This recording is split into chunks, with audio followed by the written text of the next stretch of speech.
Hi, hello everybody. I hope you're having a wonderful Saturday. It is now my third straight night in a row. I just realized my lighting is all wrong. I don't know. Do I have to deal with it? Let me switch it up right now. I can't see yet. I haven't gotten the notification that the stream has started. So I'm going to take a second, click on the link. But hopefully it's all working and we're all saying hi to each other. So yeah, let me know. How's your weekend going? Okay, let's see. Clicking on it. No, open it for reals. Oh, of course I'm not getting, I just thought of course I'm not getting a notification because it is a private link. So duh. Okay, let me just fix this lighting really fast. It's not so harsh.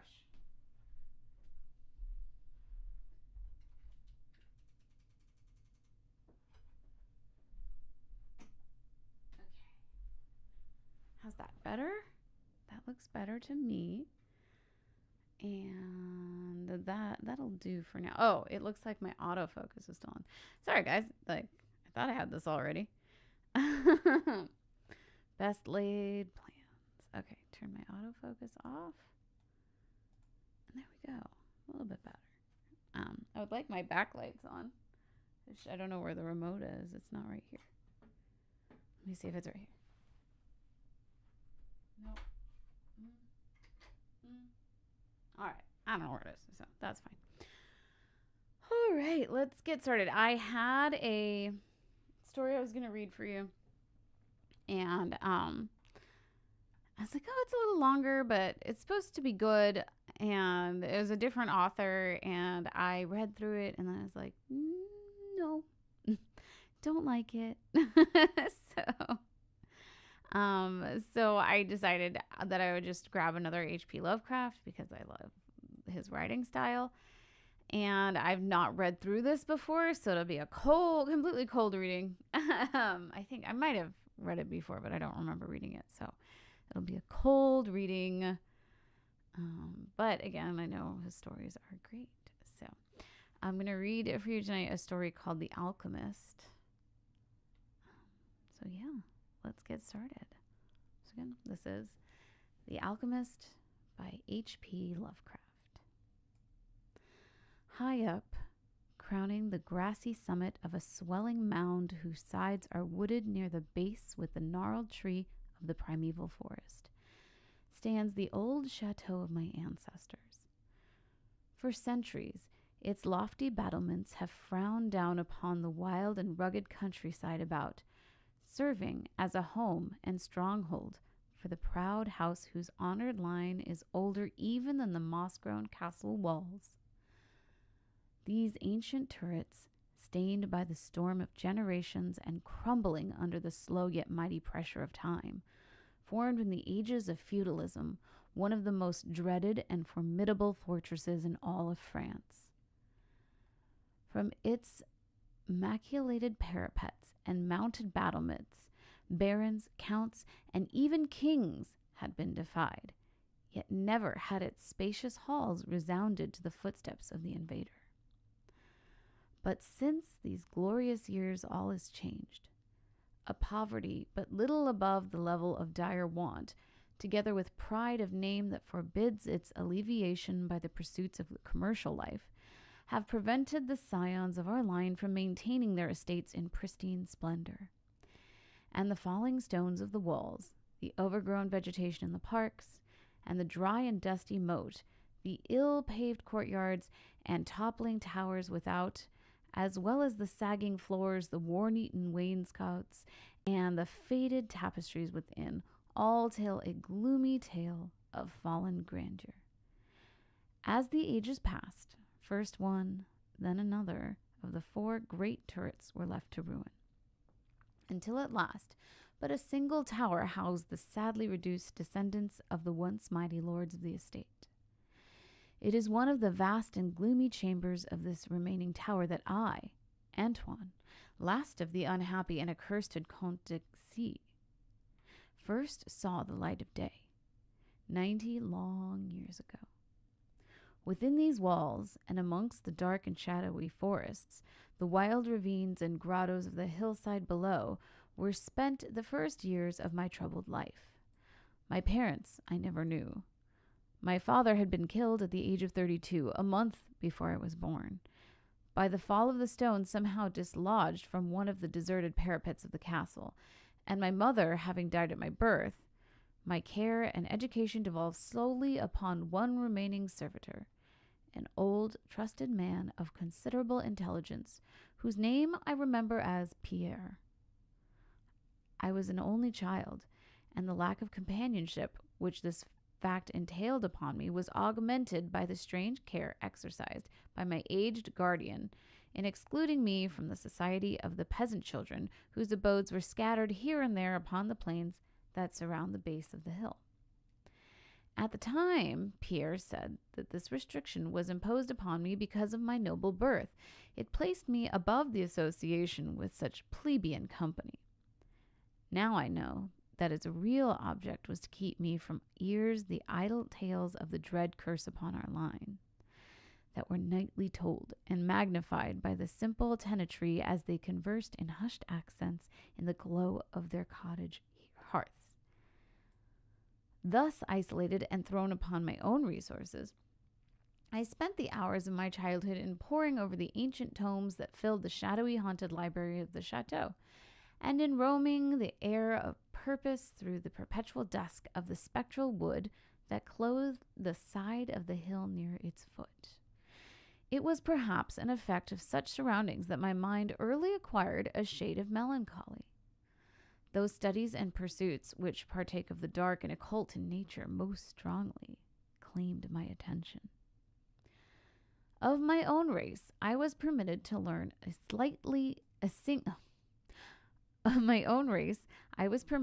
singularly little, yet what small knowledge of it I was able to gain seemed to depress me much. Perhaps it was at first the only manifest reluctance of my old preceptor to discuss with me my paternal ancestry that gave rise to the terror which I felt at the mention of my great house. Yet, as I grew out of childhood, I was able to piece together disconnected fragments of discourse, let slip from the unwilling tongue that had begun to falter in approaching senility, that had a sort of relation to a certain circumstance which I had always deemed strange, but which now became dimly terrible.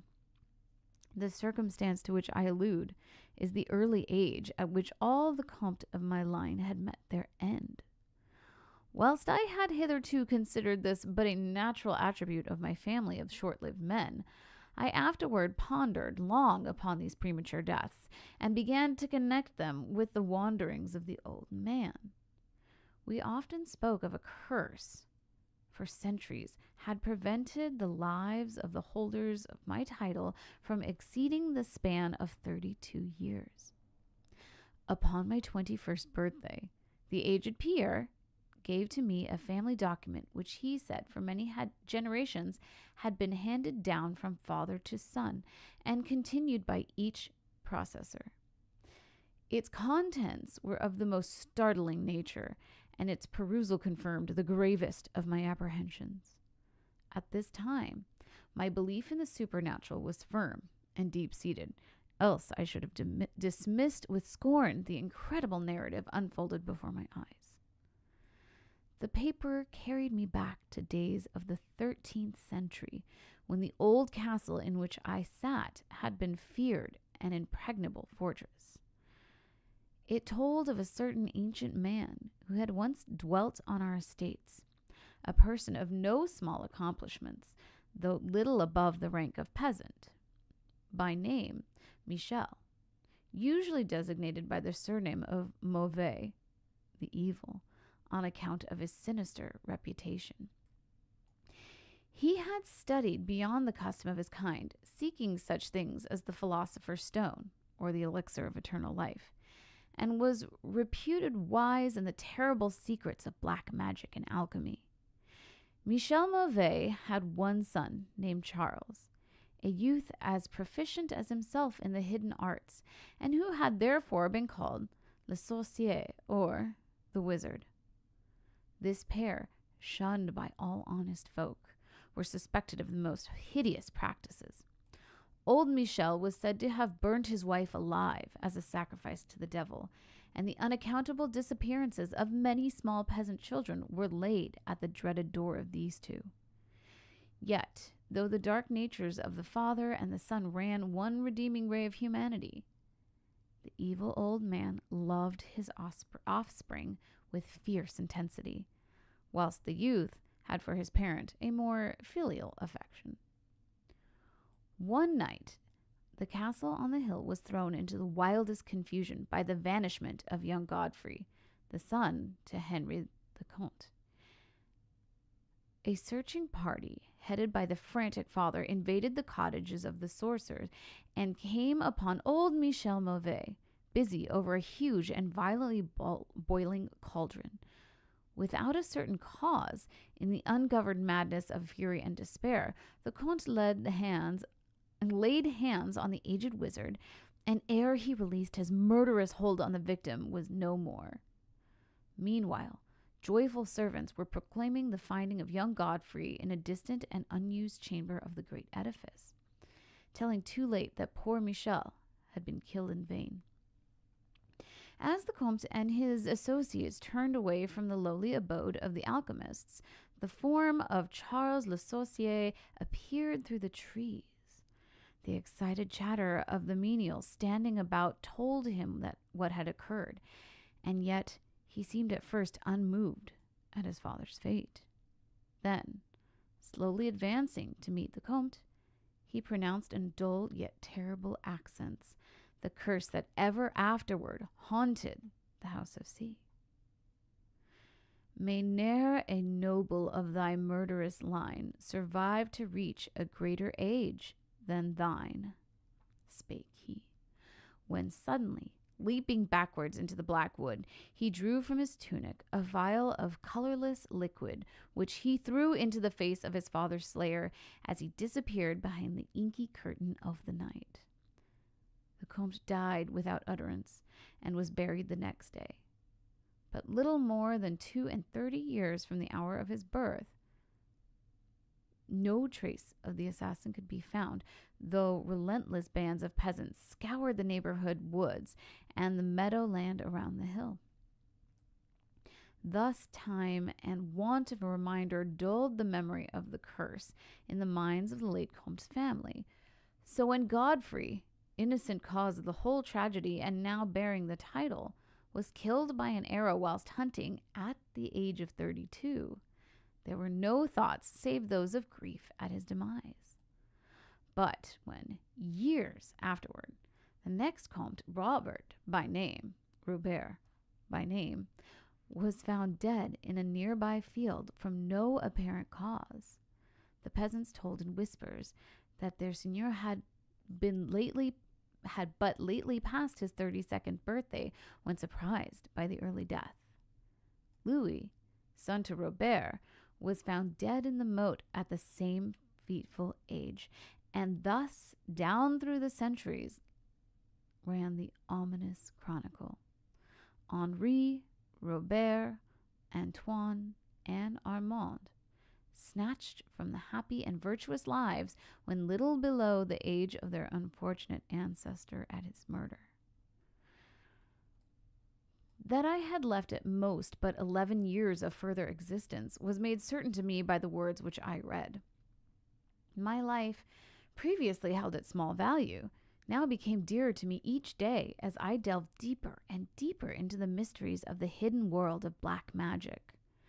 Isolated as I was, modern science had pronounced no impression upon me, and I labored as in the Middle Ages, as rapt as had been old Michel and young Charles themselves in the acquisition of daemonilogical and alchemical learning. Yet, read as I might, in no manner could I account for the strange curse upon my line. In unusually rational moments, I would even go so far as to seek a natural explanation, attributing the deaths of my ancestors to the sinister Charles Le Sorcier and his heirs. Yet, having found upon careful inquiry that there were no known descendants of the alchemist, I would fall back to occult studies and once more endeavor to find a spell that would release my house from this terrible burden. Upon one thing I was absolutely resolved. I should never wed, for since no other branches of my family were in existence, I might thus end the curse myself. As I drew near the age of 30, old Pierre was called to the land beyond. Alone, I buried him beneath the stones of the courtyard about which he had loved to wander in life.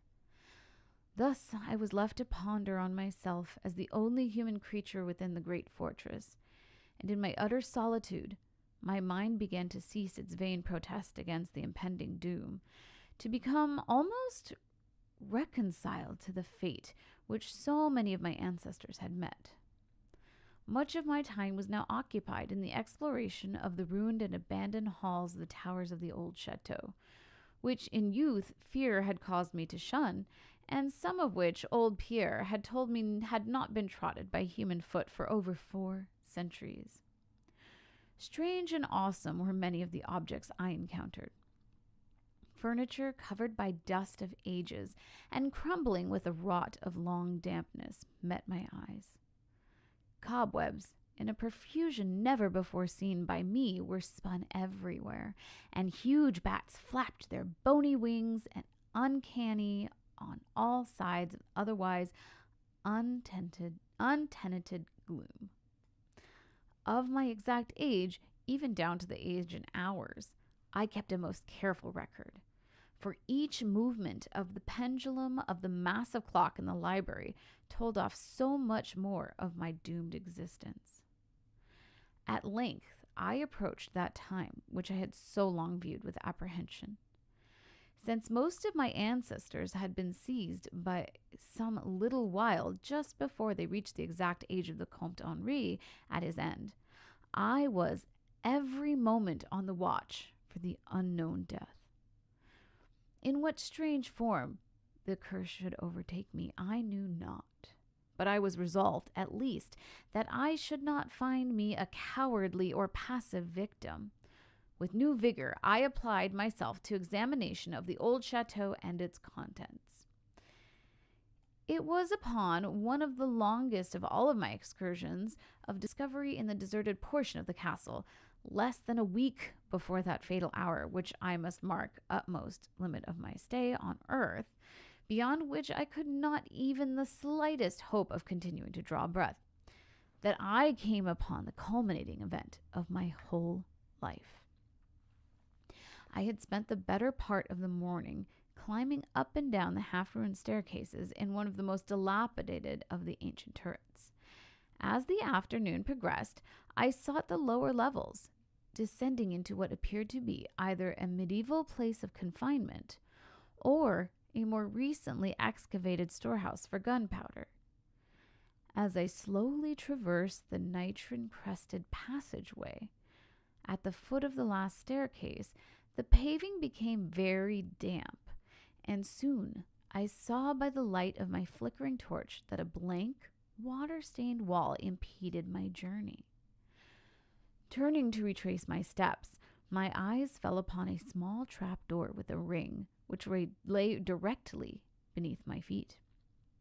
Pausing, I succeeded with difficulty in raising it, whereupon there was revealed a black aperture exhaling noxious fumes which caused my torch to sputter, and disclosing in the unsteady glare of the top of a flight of stone steps. As soon as the torch, which I lowered into the repellent depths, burned freely and steadily, I commenced my descent. The steps were many and led to narrow stone-flagged passage, which I knew must be far underground. The passage proved of great length and terminated in a massive oaken door, dripping with the moisture of the place, and stoutly resisting all of my attempts to open it. Ceasing after a time my efforts in this direction, I had proceeded back some distance toward the steps, where there suddenly fell to my experience one of the most profound and maddening shocks capable of reception by human mind.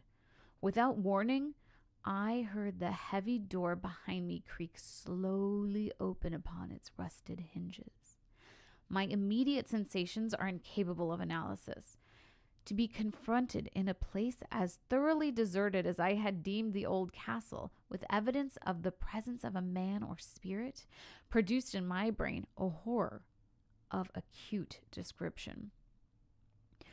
When at last I turned and faced the seat of the sound, my eyes must have started from their orbits at the sight that they beheld. There, an ancient Gothic doorway, stood a human figure. It was that of a man clad in a skull cap and a long medieval tunic of dark color. His long hair and flowing beard were of a terrible, intense black hue and of incredible profusion. His forehead, high beyond the usual dimensions, his cheeks deep sunken and heavily lined with wrinkles, and his hands, long, claw-like, and gnarled, were of such a deathly marble-like whiteness as I have never elsewhere seen in a man. His figure leaned to the proportion of a skeleton, was strangely bent and almost lost within the voluminous folds of this particular garment. But strangest of all were his eyes, twin caves of abysmal blackness, profound in expression of understanding, yet inhuman in degree of wickedness. There were now fixed upon me, piercing my soul with their hatred, and rooting me in the spot wherein I stood. At last the figure spoke in a rumbling voice that chilled me through with its dull hollowness and latent malevolence. The language in which the discourse was clothed was the debased form of Latin in use amongst the more learned men of the Middle Ages, and made familiar to me by my prolonged researches into the works of the old alchemists and demonologists. The apparition spoke of the curse which had hovered over my house, told me of my coming end, dwelt on the wrong perpetrated by my ancestor against old Michel Mauvais, and gloated over the rage of Charles Le Sorcier. He told how young Charles had escaped in the night, returning in after years to kill Godfrey, the heir, with an arrow, just as he approached the age which he had been at his father's assassination. How he had secretly returned to the estate and established himself, unknown, in the even then deserted subterranean chamber, whose doorway now framed the hideous narrator. How he had seized Robert, son of Godfrey, in a field, forced poison down his throat, and left him to die at the age of 32, thus maintaining the foul provisions of his vengeful curse. At this point, I was left to imagine the solution of the greatest mystery of all. Had the curse had been fulfilled, since the time that Charles Le Sorcier must, in the course of nature, have died. For the man digressed into an account that the deep alchemical studies of the two wizards, father and son, speaking most particularly of the researches of Charles Le Sorcier concerning the elixir which should grant to him who partook of it eternal life and youth. His enthusiasm seemed for the moment to remove from his terrible eyes the hatred that had at first so haunted them. But suddenly the fiendish glare returned, and with a shocking sound like the hissing of a serpent, the stranger raised a glass vial with the evident intent of ending my life, as had Charles Le Sorcier 600 years before ended that of my ancestor. Prompted by some preserving instinct of self-defense, I broke through the spell that had hitherto held me immovable, and flung my now dying torch at the creature who menaced my existence. I heard the phial break harmlessly against the stones of the passage as the tunic of the strange man caught fire and lit the horrid scene with a ghastly radiance. The shriek of fright and impotent malice emitted by the would-be assassin proved too much for my already shaken nerves, and I fell prone upon the slimy floor in a total faint. When at last my senses returned, all was frightfully dark, and my mind, remembering what had occurred, shrank from the idea of beholding more. Yet curiosity overmastered all. Who, I asked myself, was the man of evil, and how came he within the castle walls? Why should he seek to avenge the death of poor Michel Mauvais, and how had the curse been carried on through all of the long centuries of the time of Charles Le Sorcier? The dread of years was lifted from my shoulders, for I knew that he whom I felt was the source of all danger from the curse. And now that I was free, I burned with desire to learn more of the sinister thing that had haunted my life for the centuries and made of my own youth one long continued nightmare. Determined upon further exploration, I felt in my pockets for a flint of steel and lit the unused torch which I had with me. First of all, the new light revealed the distorted and blackened form of the mysterious stranger. The hideous eyes were now closed. Disliking the sight, I turned away and entered the chamber beyond the Gothic door. Here I found what seemed much like the alchemist's laboratory. In one corner was an immense pile of shining yellow metal, sparkled gloriously in the light of the torch. It may have been gold, but I did not pause to examine it, for I was strangely affected by that which I had undergone. At the further end of the apartment was an opening leading out into one of the many wild ravines of the dark hillside forest. Filled with wonder, yet now realizing how the man had obtained access to the chateau, I proceeded to return. I had intended to pass by the remains of the stranger with the averted face, but as I approached the body, I seemed to hear emanating from it a faint sound, as though life were not yet wholly extinct. Aghast, I turned to examine the charred and shriveled figure on the floor. Then, all at once, the horrible eyes, blacker than the seared face in which they were set, opened wide with an expression which I was unable to interpret. The cracked lips tried to frame words which I could not well understand. Once I caught the name of Charles Le Sorcier, and again I fancied these words, years and curse, issued from the twisted mouth. Still, I was at a loss to gather the purport of this disconnected speech. At my evident ignorance of his meaning, the pitchy eyes once more flashed malevolently at me, until, helpless as I saw my opponent to be, I trembled as I watched him. Suddenly the wretch, animated with his last burst of strength, raised his hideous head from the damp and sunken pavement.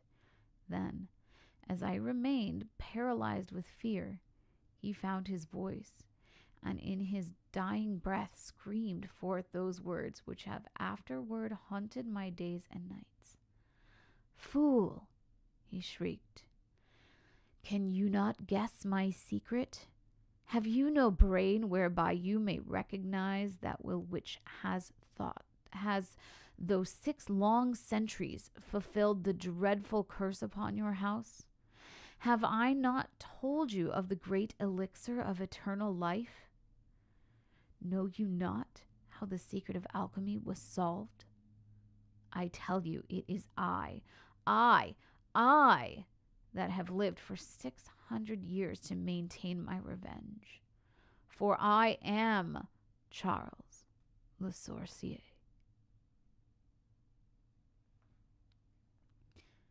And that is the end of the story. The Alchemist. All right. That was an interesting one. Like I said, I don't think I've ever read or even heard that. So, the elixir of life was indeed found. Oh, I like it. Let's get David on. Go ahead and say something when you are ready. I'm gonna turn on David's mic right now, and I will switch to the two camera when you're ready. David. Okay, I think I'm ready. Okay, where'd it go? Yeah, There it's it gonna take a minute. is. Okay, hi. There I am. Can you hear me through the mixer? Hi. We're on a big delay here. No, last time that's why you No, have that. I'm on the iPad. Yes, but that's why you have your headphones plugged into my mixer, right? No, I can't because I don't have a gender changer for the cord. But we did this last time. I don't remember how because I can't unless I use the headphones. Unless I use the headphones that I gave to you when I got my new ones. Oh, why didn't Those you? would work with this setup, but my two headphones, the earbuds, and my other ones don't. Oh, you didn't hear me. I said, "Well, why didn't you then?" It's fine. I'll just have you share your thoughts on the story.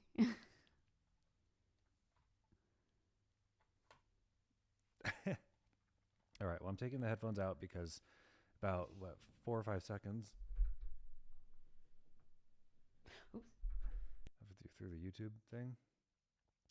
So throws you off to have somebody talking in your ear as you're trying to say stuff. Yeah, it was interesting. It actually I don't know, the ending didn't really surprise me at all.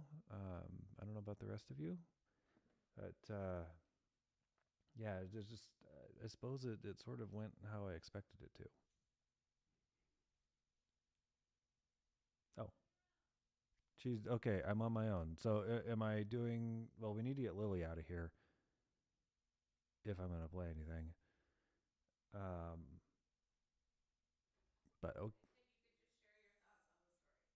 okay, that's what I was. That's what I was doing. All right, so Lily, why don't you go upstairs? Oh, give me that girl. Yeah, why don't you go upstairs? Upstairs.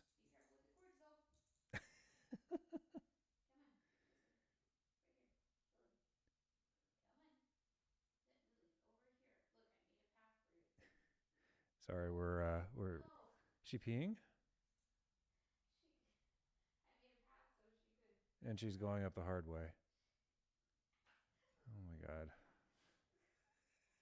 So we have our stairs have carpet in the middle, and then on each end of each step, it's like wood paneling, and we've got cords running up the stairs, connecting all my stuff to Amanda's computer up there. And so Amanda and the cords kind of cross the staircase on their way up. So Amanda made a path for Lily and scooted the cords all the way over to one side. And Lily insisted on going up that one side. She was like on the wood, slipping on her way up. It's just like, oh my god. She's very cute, very sweet, and she's kind of a dummy sometimes. um, so yeah, so this story, like I said, it was. I figured that there would be something like an elixir of life, something that was keeping this guy alive all this time. And it started to, I don't know, I feel like I started thinking that about midway through the story. When I was wondering, like, okay, how are all these people dying at, right around 32? It's like that's all this guy did for 600 years was keep track of when somebody got to be 32 years old and then go after him. And what a life, for lack thereof. But musically, actually, one of my first thoughts was a piece called "The Old Castle" by Mussorgsky. It was written as one of the pieces of pictures at an exhibition, which were all inspired by various paintings at an art gallery. And there was a one of an old, decaying, crumbling castle that inspired that particular piece. So that was musically, that's kind of the first thing that was in my head with the description of this, which the continuing story did nothing to dispel. Um, so yeah, let's see what I come up with here. Yeah, I don't think I'm going to. I'm certainly not going to try and play any of that piece because I want this to be totally original. But unmute my piano mics, and then Amanda can mute this one, and off we go.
All right, she said she was Okay, turning my mic your back on. vocal mic Hopefully is it's on working. now. So one other thought crossed my mind. One thing I liked that I'm going to try and work into this, ideally through the whole thing, although we'll see. Yeah, Emily, because this microphone's actually plugged directly into Amanda's mixer upstairs, whereas my piano mics are plugged into my mixer, which is then plugged through a USB cable to her computer upstairs, and that's what apparently had decided not to work in the moment. Okay, wait, try it But again anyway, now. this whole it's only mentioned in passing in the story, but the pendulum on the clock, ticking away the seconds and minutes of this guy's life. I thought that was a powerful image, even though it's only mentioned briefly in the story. What? Try the piano again. Okay.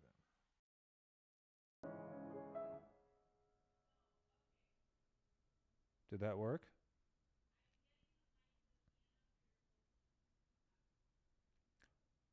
Oh, so my mixer's not working at all.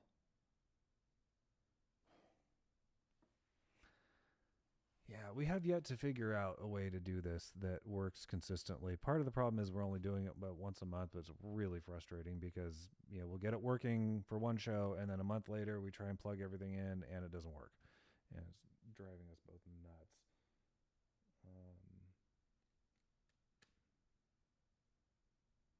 Yeah, I'm not muted on my, so there's nothing on my end I think that I can change. That's something with the computer. And it was working earlier. We know for sure it was working before the show started, so I don't know what changed. I'm just waiting for Amanda to call down to have me try playing something again when she's ready.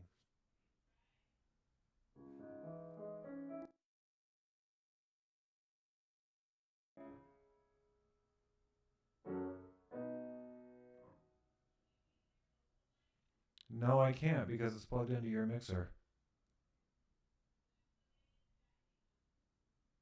Okay.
Oh, right. Okay, so if you guys can hear me through the piano mics, which I think you usually can, I'm done now. Amanda's gonna have to go back into the other room and unmute my vocal mic. Oh yeah, I can leave the door open now. Yeah. Yeah, yeah. Okay. Figure out this. So I hope you guys like that. I felt like I got kind of lost midway through, but let's see.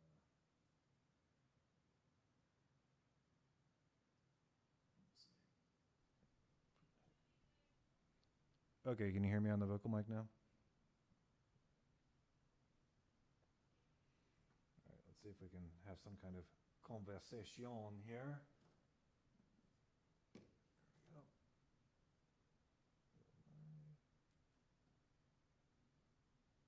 All right.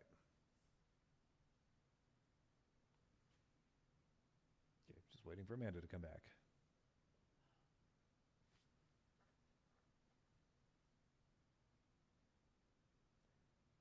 Don't know what you're doing. Oops. Hold on. Wrong one. That one. There we go. Oh, no. I didn't know you were waiting for me because delay. Yeah, I was done. Oh, right. Well, that was awesome. I really loved it. Well, thank you. Yeah, I felt like about midway through, I was like, I don't really know what I'm doing anymore with this. That would always happen to me, so.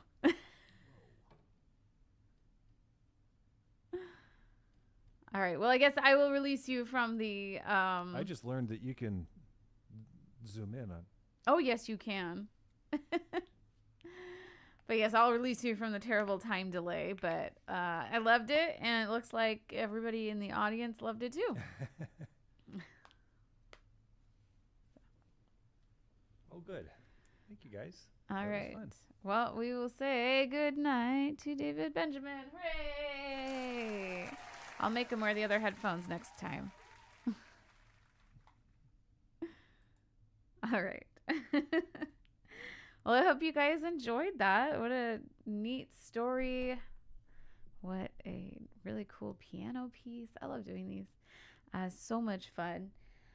Oh, man. I have been like binge watching all these paranormal videos, like little like 5-10 minute paranormal story videos, and I can't even like pick one to to tell you guys about, but I should do that because I've been having lots of fun listening to them. And there's one about the Bell Witch haunting, and trying to think, there's a lot of like kind of creepy stuff. There was one that I was telling David was really interesting. It was called something with Bell Canyon, and it was a guy, and he was being followed by this voice and this like person. Like they couldn't really see them. They knew they were there, but like everywhere they went, they were like out on their own hiking in this really large national park, and this voice kept following them, saying like, "Do you know the way to Bell's Canyon?" And they just asked him over and over and followed him for days. But like he kept thinking that it was going to come and attack him, and it didn't. And they kept saying, "Yeah, do you know the way to Bell's Canyon?" over and over, and just driving this guy insane. And then eventually he finally got close enough to his car that he ran to his car.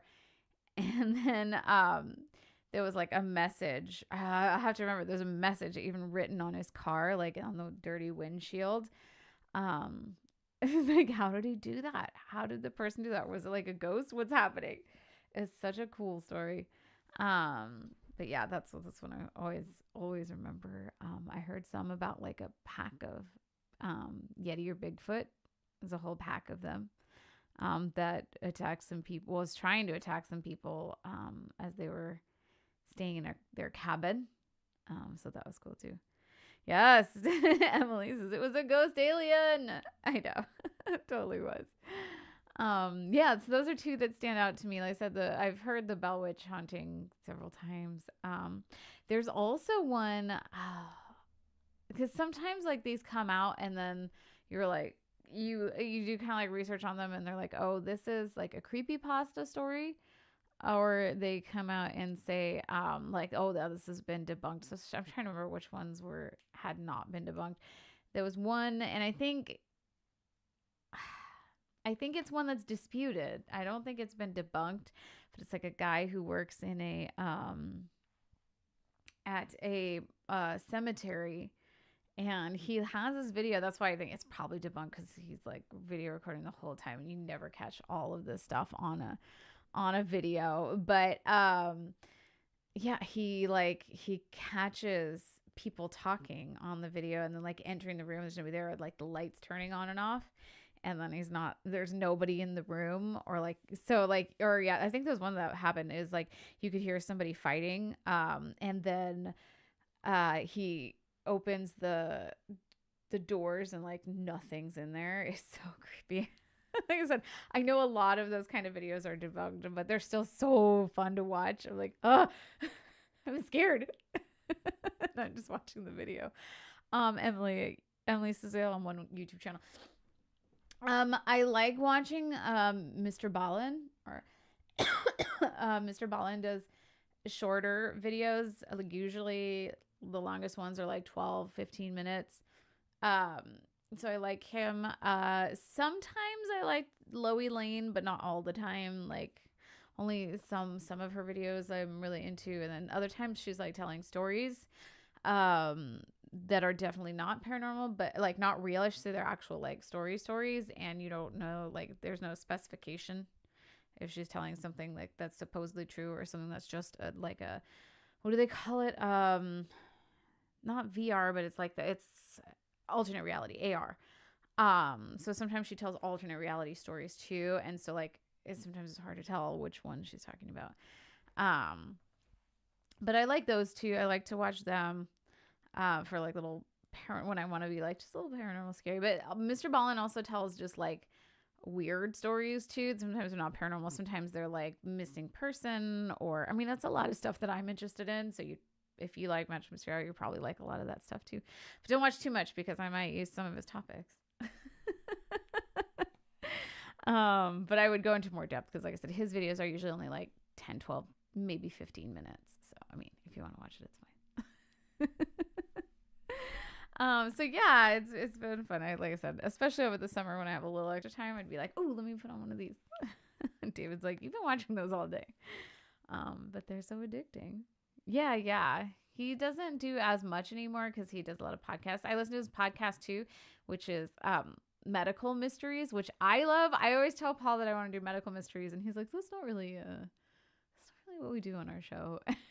Like, but they're so interesting. I just told David about this one where a guy was in an avalanche. He was in an avalanche and survived because he was skiing with a friend who is also a paramedic. So his friend got to him really fast, gave him life-saving CPR. He made a pretty good recovery. Not full, but a good recovery. And then he had to stay in the hospital for a long time. So his friend sent him some care packages, and he was doing a Sudoku, and his arm had a seizure. Just one arm, like, had a seizure, and they were very confused. Couldn't figure out why. And then it happened again, and they were trying to connect the dots. I think it either happened 2 or 3 times. And what they finally realized is he was doing Sudoku puzzles, and he visualizes them in his brain in 3D space, in like putting a cube together. And that visualization is in a certain part of the brain, and that brain's nerves were damaged. So that's why it was basically like short circuiting that part of the brain because of the damage. So that's why his arm would seize up. How weird is that? Yeah, it's weird. And I was like, how fascinating is the human body? Man, weird things happen. Yeah. So anyways, so I like his podcast too. I'm trying to think. other recommendations. I also always want to do cults on this, and I'm like been listening to some podcasts on that too. So I keep thinking like maybe for Patreon stuff sometime I'll just talk about all these like weird stories that we haven't done on the channel. So perhaps I can just give you like a quick instead of being like a whole episode, maybe I'll give you a little half episode of different stories. I know Emily's like, yes. Yeah. Yeah, right, Diana? It's fascinating. And yeah, there's one really famous one that I'll probably tell because it is really interesting. And it's mysterious and nobody knows what happened still. They're very confused. There's a good thought on what happened, but nobody can prove it. So maybe I'll have to do that one and you guys can get a little medical mystery. All right then. Well, I guess I will finish up there. Little teasers and things that you get. Thank you guys so much for being part of the Patreon community. Like, really appreciate it. It's so exciting. Like I said, so in the next podcast that will be released soon, we are having to release already, but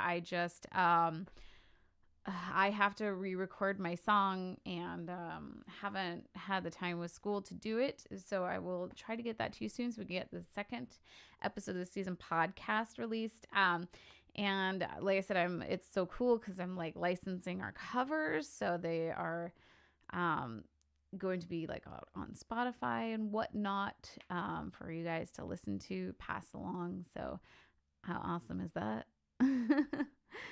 Yeah. So lots of good stuff. It's all thanks to you guys for helping us out. It's like I said, it's just incredible that you guys are here. So thank you so much. Yeah. With that, I'll finish up there. And also, yes, Emily, I know we have the 3-day weekend, so maybe I'll actually have the energy to get to it again. Just when I had the show over the summer, I was like, oh yeah, I'm like a little tired from the show, but I can do it like in this section I have it. And then I got COVID and then it took longer to recover than I thought. And then school started. So I've been like, meh. But perhaps this weekend I will try and get some merch out. That would be awesome. I even have designs up on Bonfire. I just haven't ordered yet. So perhaps I will finish up that endeavor soon. So yes, I even have stickers. If you would like, since you guys are here, if you guys would like a sticker, and just message me and let me know. And then if I do merch or anything like that, I'll send it with that. And if not, I'll just put it in a little envelope. I need another little sticker for my microphone that you can see though, because the Vodastic takes up the whole thing. So I'll see about, maybe I can put like a sticker up here, the Magical Mystery Hour one. I wonder, that might work. So anyways, I hope you guys all have a great night, and I will see you on a, yeah, Danny's like, I want a sticker. But I will see you guys. I know I love the stickers. I have them right here, ready to go. So just let me know. Send me a message. Remind me of your addresses because they're going to be like way back in chat conversations. So, and I'll let you know when I'm ready to mail those up. So, yay. Again, so thank you guys so much for being here. It's so appreciated. You guys are amazing supporters of Paul and I. It's just incredible. And I will see you sometime in September. I'll let you know either mid to end of September. And like I said, we'll either have another story or perhaps I can give you a little shorter, less intensive story. Hopefully, although sometimes I can't help it. Story. And yeah, I will see you guys all soon. So have a great rest of your night, a great rest of your month, and I will see hopefully all of you guys on Wednesday for Amanda on Demand. So have a wonderful night. Good night.